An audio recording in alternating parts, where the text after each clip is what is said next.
오늘은 몰라서 그랬는데 라는 제목으로 함께 하는 말씀을 나누겠습니다. 사도행전 4장 12절에 우리가 잘 아는 말씀이 있습니다. 다른 이로서는 구원을 받을 수 없나니 천하 사람 중에 구원을 받을 만한 다른 이름을 우리에게 주신 일이 없음이라. 다시 말하면 예수 그리스도의 이름을 통하지 않고는 절대로 구원받을 수 없다라고 하는 절대 진리를 우리가 붙잡고 있습니다. 그런데 이 절대 진리를 우리가 붙잡고 있는 반면에 다른 종교 또 다른 사람들이 기독교를 비난하는 가장 큰 이유 중에 하나도 바로 이 말씀이다라고 생각해 볼 수가 있겠죠.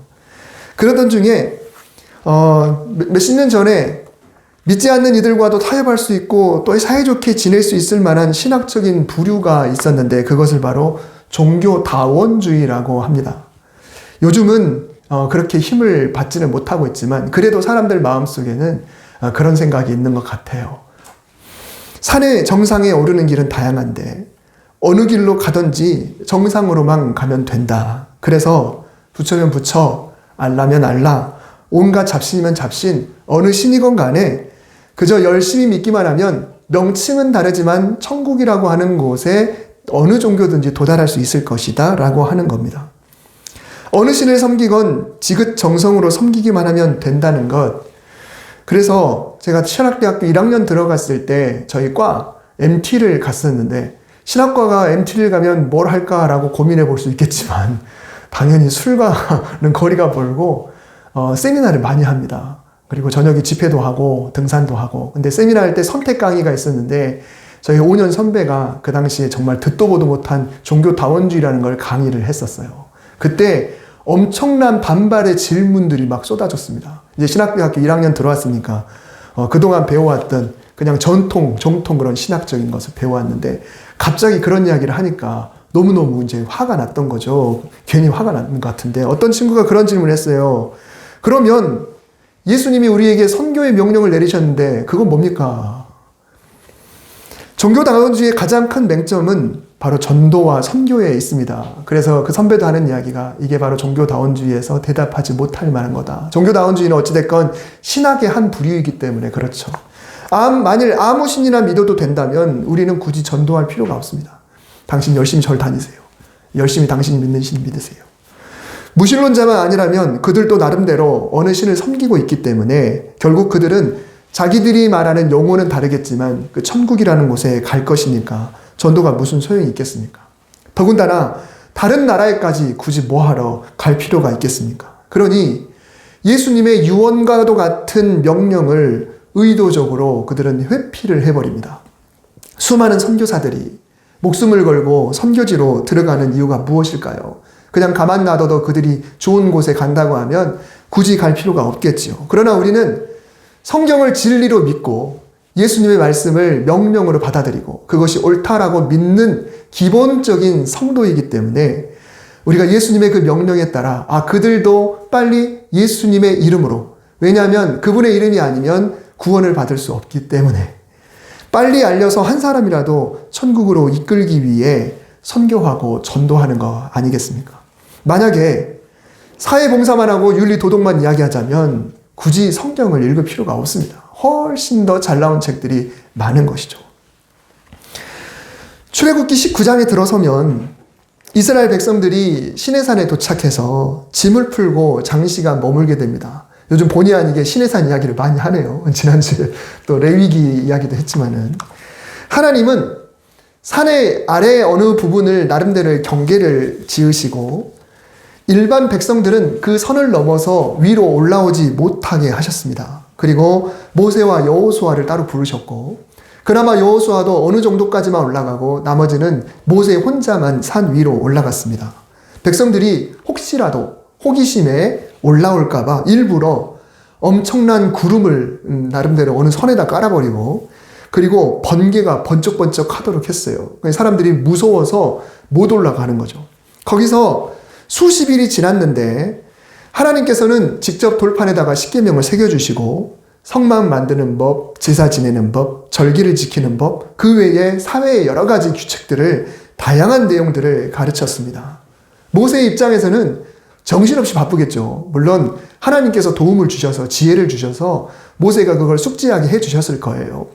어떤 눈으로 보여주셨는지 환상으로 보여주셨는지 성막의 어떤 조감도 같은 것도 아마 모세가 숙지할 수 있었을 거고요.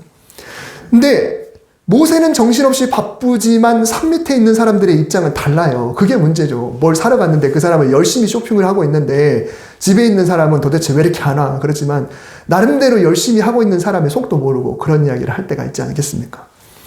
산에 올라간 모세는 기약도 없이 돌아오지 않고 구름 덮인 산에서는 천둥 번개 소리만 들릴 뿐이고 보이지도 않고 그렇다고 중간에 올라갔던 여호수아만이라도 잠깐 내려와서 지금 여차저차 하고 있으니까 좀 더 기다리세요. 이렇게 한마디만 해줬으면 좋았을 걸 그런 것도 없으니까 기약이 없어요. 언제까지 끝난다 이것도 없으니 백성들의 동요가 시작됐죠.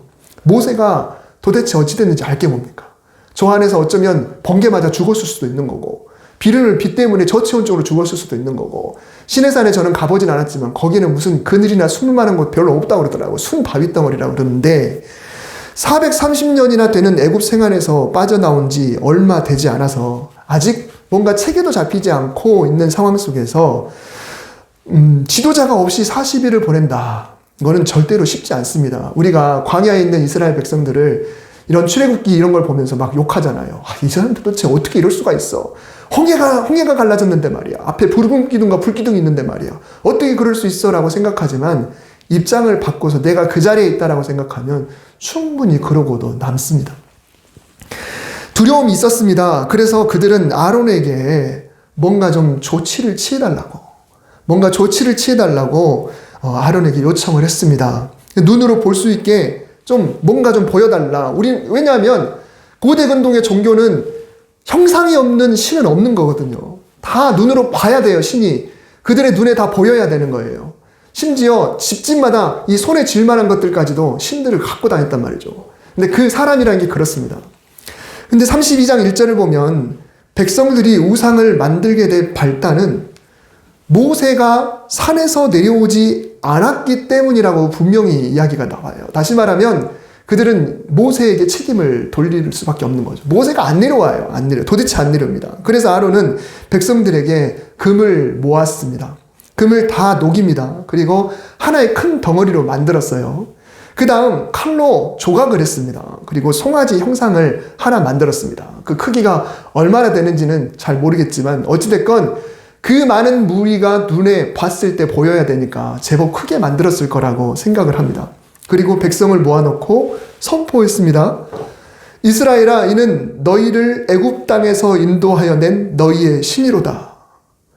백성들은 다음날 그 송아지 앞에서 제물을 드리고 제사를 지내고 그 앞에서 뛰놀면서 즐겁게 나름대로의 예배를 드렸습니다. 그들이 무슨 죄를 저질렀나요? 10계명만 따져보면 제1계명 그리고 제2계명을 어겼습니다. 나 외에 다른 신을 섬기지 말라. 너희를 위하여 새긴 우상을 만들거나 다른 형상을 만들어 그것들을 섬기지 말라. 10계명의 첫 번째, 두 번째 계명을 어겼으니까 이거는 어마어마한 범죄입니다. 우상을 만들고 그것을 섬겼다. 그곳에서 축제를 벌이고 거기에 예배를 드렸다. 이게 엄청난 잘못이죠. 그런데 여기서 우리는 사건의 순서를 좀 생각해 볼 필요가 있습니다. 성경에서 10계명이 몇 장에 나오냐면 20장에 나옵니다. 오늘 본문은 몇 장입니까? 32장입니다. 그러면 10계명이 먼저 나왔고 백성들의 죄가 32장에 나왔으니까 이 백성들은 어떻게 이 계명이 있음에도 불구하고 이런 잘못을 저질렀는가라고 말할 수 있겠지만 실제로 백성들은 산 밑에 있어요. 10계명을 들은 사람은 모세밖에 없습니다. 제1, 2계명이 뭔지 알고 있는 사람은 지금 모세 딱 한 사람밖에 없어요. 아무도 모릅니다. 모세는 따로 하나님으로부터 10계명을 배워서 하나하나 배워가고 있는 상황이지만 그건 열심히 다 배워서 산 아래 내려와 백성들에게 가르치고 백성들이 배워야만 비로소 이게 계명이구나 라는 것을 알게 되는 거예요. 그런데 열심히 하나님과 모세의 1대1 수업이 진행되던 중에 산 밑에 이 사달이 나니까 수업이 중단이 됐습니다. 모세가 중간에 내려와서 이 장면을 보고 화가 납니다. 그리고 이 사건을 다 마무리하고 어떻게 합니까? 다시 산에 올라가서 아까 중단된 수업을 계속하게 되고 이 수업은 34장이 되어서야 마치게 되는 거예요. 모세는 십계명을 배웠으니까 더군다나 하나님이 직접 새겨주신 돌판을 갖고 있으니까 알겠죠. 그러나 백성들은 아직 십계명의 십 자체도 모릅니다. 하나님의 법이 무엇인지도 전혀 모릅니다. 그런 것이 있는지조차 모르고 하나님이 지금 모세하고 뭐 하고 있는지조차 모릅니다. 산에서 무슨 대화가 있었는지조차 전혀 모른다라고 하는 사실이에요. 그러면 이스라엘 백성들이 굉장히 능력이 좋은 변호사를 하나를 세웠다고 생각해 봅시다. 그러면 이렇게 말하겠죠. 모세로부터 소식이 끊겼습니다. 언제 온다고 말도 안 해줬습니다. 산 위의 상황을 보니까 천둥 번개에다가 구름이 자욱하고 마치 화산이 폭발한 것처럼, 그러니 모세가 죽었을지도 모르는 거 아니겠습니까? 차라리 알려주기라도 하지. 얼마나 불안했겠습니까? 하루 이틀도 아니고 무려 40일입니다 라고 따질 겁니다. 그리고 무엇보다도 정상 참작을 해달라고 이야기할 거예요. 이들은 몰랐습니다. 이게 그렇게 큰 죄인지 몰랐습니다. 이게 정말 그렇게 계명의 1, 2계명에 넣을 만큼 큰 죄인지 몰랐습니다. 이 주변의 문화를 한번 보십시오. 신상이 없는 종교가 어디 있습니까? 어디 보이지 않는 신이 어디 있습니까? 우리는 비록 송아지 모양을 만들었지만 그래도 아론이 뭐라고 했나요? 여호와 하나님이다라고 이야기했습니다. 호칭이 틀렸습니까? 신상을 만들긴 했지만 여호와 하나님을 이야기했고, 또 그들은 나름대로 뭘 했나요? 예물을 또 드리고, 그리고 그 앞에서 제사를 지내고, 그 제사의 명칭도 번제와 화목제라고 또 이렇게 이야기를 하니 명칭도 공교롭게도 똑같아요. 다시 말하면 그 당시 주변에서 행해졌던 제사들의 행태야 비슷한 거죠. 그리고 그 앞에서 그것을 놓고 춤을 추며 뛰놀았다는 거예요. 나를 위해서가 아니라 그것을 향해서 춤을 추고 뛰놀고 축제를 벌였다라고 하는 겁니다. 적어도 하나님을 예배하고 잔치한 거 아니겠습니까? 라고 변호사가 이야기할 거예요. 자, 여러분이 만약에 배심원으로 있다 그러면 어떻게 하겠습니까? 여러분이 배심원으로 있다. 이스라엘 백성들은 유죄입니까? 무죄입니까? 하지만 분명히 우리가 기억해야 될 사실이 있습니다. 모르면 죄가 아닌가라고 하는 거예요. 우리가 모르면 죄가 아닌가. 예전에 어떤 사건 25시 뭐 이런 거 있잖아요. 뭐 수사반장 뭐 이런 거 나오면 한 범죄 사례를 다루었던 그런 재연 프로그램이 있었어요. 근데 동네 마트가 경품 추첨을 하잖아요. 동네 마트가. 그러면 거기다가 이렇게 개인정보를 넣어서 이렇게 집어넣죠. 근데 그 당시 옛날에는 그래도 마트에서만 정보를 쓰려고 했지, 요즘은 그거를 이게 그 밑에다가 써가지고 다른 데 제공한테 동의하면 막 깨알 같은 것이 막 있어가지고 그걸 다른 데다가 막 이렇게 넘겨주기도 한다고 그래요. 자, 그런데 그러면 그거 집어넣고 어느 날 이제 추첨을 하는 날이 되면은 그 현장에서 그 사람이 없으면은 그 경품을 못 받잖아요. 그렇죠? 조합 뭐 이거 투표하는 것도 그래, 그 추첨하는 것도 그렇지만은, 근데 어느 날 한 번은 자기가 이름을 넣으면서 이거를 일부러 어떤 모양으로 꾸겨가지고 집어넣은 거예요. 집어넣고 나서 이제 나와서 뽑으세요라고 했을 때 휘저은 척 하더니 그거를 뽑은 겁니다. 뽑았는데 어느 날 그게 됐어요. 그랬더니 한 번 해보니까 이게 괜찮네? 들키지도 않고. 그래서 나름대로 작전을 짠 겁니다. 물론 다른 사람들이 다 뽑는 건 아니겠지만 아무튼 거기 있는 사람 중에 뽑는 그런 곳에 이제 막 다니는 겁니다. 근데 그 재연 프로그램 보니까 우리 집에 세탁기 필요한데 어디 마트에서 이번에 경품에 세탁기 있대. 우리 거기 가자. 근데 그 드라마 거기서 프로그램에서 그런 식으로 하는 거예요. 우리 애가 시집 가는데 냉장고를 하나 해야 되는. 그러면 어느 마트에서 그거 한다는데 가자. 그래서 몇 명이서 그것을 마치 품앗이 하듯이 오늘은 너한테 몰아줄게. 이런 식으로 해서 뭐 특정한 모양으로 넣어서 이렇게 한 거예요. 근데 이들이 잡혔습니다. 사기죄로 잡혔어요. 사기죄로 잡혀서 이런 일들이 계속 그 사람들만 되니까 이게 뭔가 이유가 있지 않을까라고 하는 거죠. 아마 질투했던 사람이 일렀는지 모르겠지만 그랬어요. 사기죄였던 거예요. 근데 그 드라마에서 이런 거예요. 왜 이런 짓을 저질렀냐 그랬더니 그들이 하는 이야기가 이게 잘못인지 몰랐습니다. 그들은 그게 사기죄인지 몰랐다는 거예요. 사기죄인지 몰랐다고 해서 그들이 유죄입니까? 무죄입니까? 당연히 유죄들하는 겁니다. 몰라서 저지른 잘못이다 라고 해도 죄는 죄입니다. 오늘날도 마찬가지예요. 우리가 교통법규를 알고 있는 것도 있지만 모르다가 막상 그런 상황이 됐을 때 이런 잘못도 있었어? 이것도 뭐 과실이 되는 거야? 이런 것들을 알아가는 과정들이 있잖아요. 하나님께서 모세와 대화 나누기를 중지하셨는데, 그리고 모세를 속히 내려가라고 하셨는데, 하나님이 얼마나 화가 나셨는지 이 지금 산 밑에 있는 백성들을 그냥 다 죽이겠다고 말씀하셨어요. 그냥 이들을 내가 다 죽이겠다. 그리고 모세 너부터 다시 처음부터 시작하겠다. 지금 이 이스라엘 백성들은 누구의 후손으로 여겨지나요? 아브라함으로 가긴 하지만 이스라엘 민족이라고 이야기합니다. 이스라엘의 아들들로 이루어진 지파잖아요. 근데 이제는 모세 너의 아들들로 이루어진 지파로 다시 시작하겠다. 이렇게 하나님이 말씀하셨던. 그 정도로 하나님이 화가 났다라고 하는 거죠. 그래서 모세는 산에서 내려와서 홧김에 너무 화가 나서 십계명 돌판을 던져 깨뜨립니다. 왜요? 모세는 알잖아요. 내려와서 보니까 지금 금송아지가 떡하니 있고 그 앞에서 예배드리고 있는데, 자기가 들고 있는 십계명 돌판의 1, 2계명이 지금 자기는 알고 있는데 저들은 모르지만, 그걸 보면서 모세는 이게 얼마나 큰 잘못인 걸 아니까 너무너무 화가 나서 이 홧김에 십계명 돌판을 떨어뜨렸습니다. 그리고 아론을 책망하고 금송아지를 다시 불에다 녹여버리죠. 형태도 없게 만들어버립니다. 그런데 모세는 하나님께 긍휼히 여겨달라고 중보하는 그런 대인배의 모습을 보여줍니다. 하나님의 편에 설 사람들은 내게로 오라. 그때 하나님의 용서의 기회를 대부분 붙잡고 모세에게 갔는데, 약 3,000명이나 되는 사람들은 우리가 무슨 잘못이 있어요? 라고 따지면서 고개를 뻣뻣이 들었습니다. 나머지는 다 용서를 받게 됐습니다. 여러분, 우리가 신앙생활을 하다 보면 나름대로 하나님 앞에서 내가 잘하고 있는지 잘못하고 있는지 이거를 구분을 못할 때가 좀 있습니다.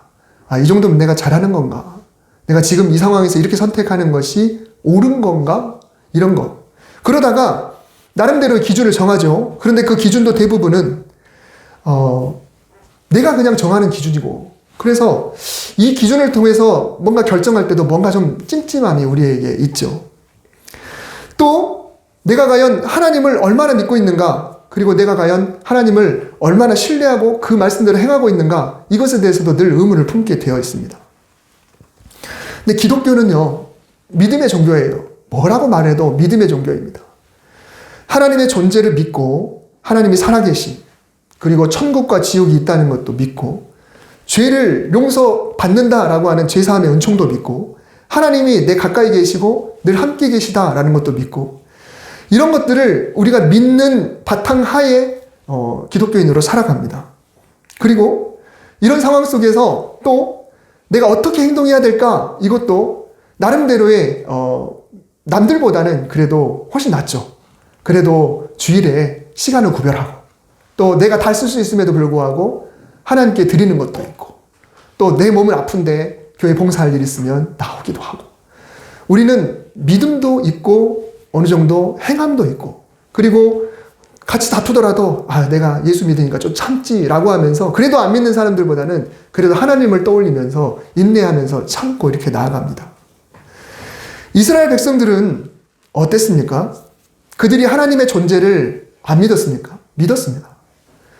또한 그들이 신앙 고백을 안 했나요? 했어요. 우리를 애굽에서 이끌어낸 하나님이십니다 라고 하는 것을 신앙 고백도 했어요. 그리고 그들의 금부치도 드렸죠. 만들어진 송아지에다가 제물도 가져와서 예물도 드렸습니다. 송아지 상 앞에서 온 마음을 다해 축제를 벌였습니다. 즉 예배도 했다는 거예요. 믿음도 있고 행위도 충분히 있는 그런 모습입니다. 문제는 바로 무지였다라는 거예요. 문제는 무지였다. 하나님에 대해서 모르고 있었다라고 하는 겁니다. 믿음도 나름대로 있는데 그 믿음은 사실 일방적이죠. 내가 믿는 거니까. 행동도 나름대로 있었는데 하나님에 대해서 모른 채로 믿고 모른 채로 행하고, 그것이 하나님 보시기에는 큰 문제였다라는 겁니다. 예전에 어느 교회에서 성경 공부를 준비하는데, 이제 성경 공부를 항상 교육자들이 이런 과목 하겠습니다 라고 하니까, 그러면 그 과목에 이제 성도들이 신청해서 평일에 이렇게 모여서 했어요. 근데 한쪽에서 우리가 좀 듣고 싶은 과목이 뭔지 좀 설문조사를 했으면 좋겠다는 이야기를 했어요. 그냥 목사님들이 그냥 일방적으로 정하지 말고 우리가 배우고 싶은 과목에 대한 설문조사였으면 좋겠다. 그래서 그 항목을 정말 한 30개 정도로 한 것 같아요. 설문조사를 30개 과목을 촉촉촉촉촉 정말 다양하게 이렇게 했습니다. 그리고 어느 날 이제 그걸 나눠주고 체크를 해서 받았는데 정말 많은 분들이 답을 해줬어요. 와, 호응이 엄청났습니다. 그리고 이런 과목을 원하시는구나. 이런 과목 원하시는. 그래서 그럼 어떻게 해야 돼요? 우리가 새로 또 그걸 공부를 해야 돼요. 성경을 가르쳐야 되니까. 그래요. 근데 정말 기쁜 마음을 가지고 너무 많은 분들이 호응해 주셨고 이런 것부터 해서 딱 랭킹대로 딱 이렇게 해서 과목을 딱 개설했어요. 자, 그러면 얼마나 많은 분이 그 과목에 참여했을까요? 똑같았어요. 결론은 똑같았습니다. 사실 그렇습니다.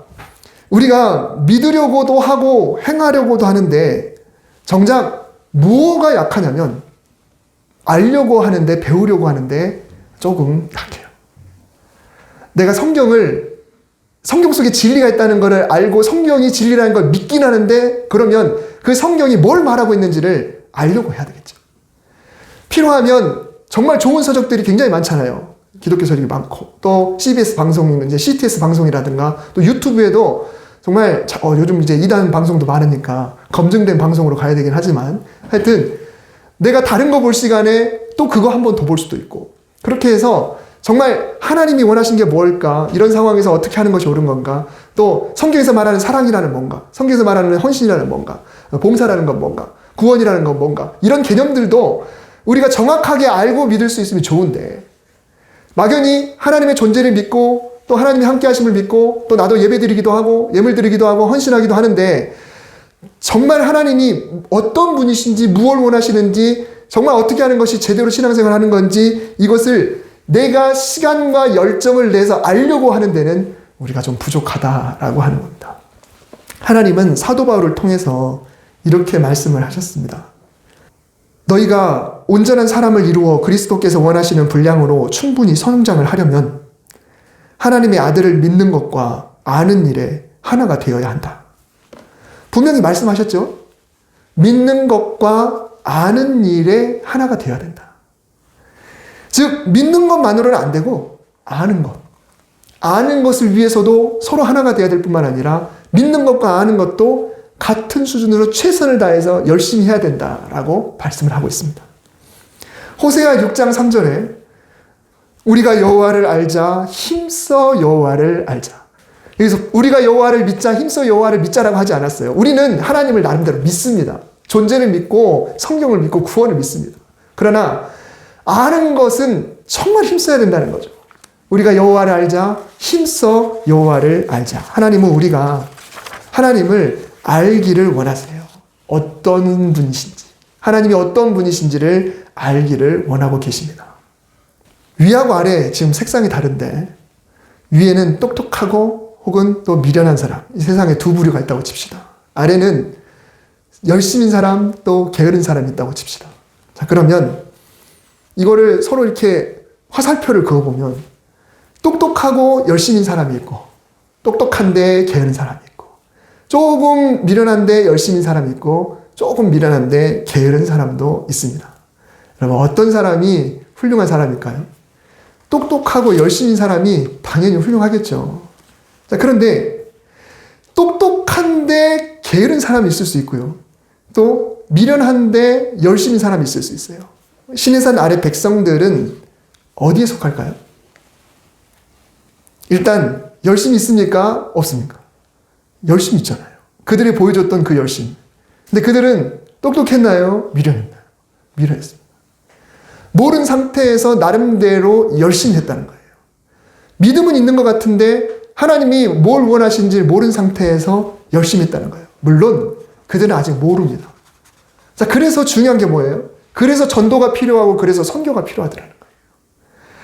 그들을 놓고 볼 때는 우린 죄가 없어요 라고 이야기할 수 있지만 그러나 하나님 보실 때 죄는 죄인 거죠. 그래서 우리가 영혼 구원을 위해서 기도하고 애쓰는 겁니다. 나 자신을 놓고 볼 때는 내가 또 열심히 애써야 될 이유도 그래요. 내가 하나님 앞에 얼마든지 열심을 낼 수 있습니다. 그러나 하나님을 알고 열심을 내야 하나님 보시기에 올바르고 아름다운 모습이라는 거죠. 우리가 무지하면 우리 신앙생활의 올바른지 여부를 판단할 수가 없습니다.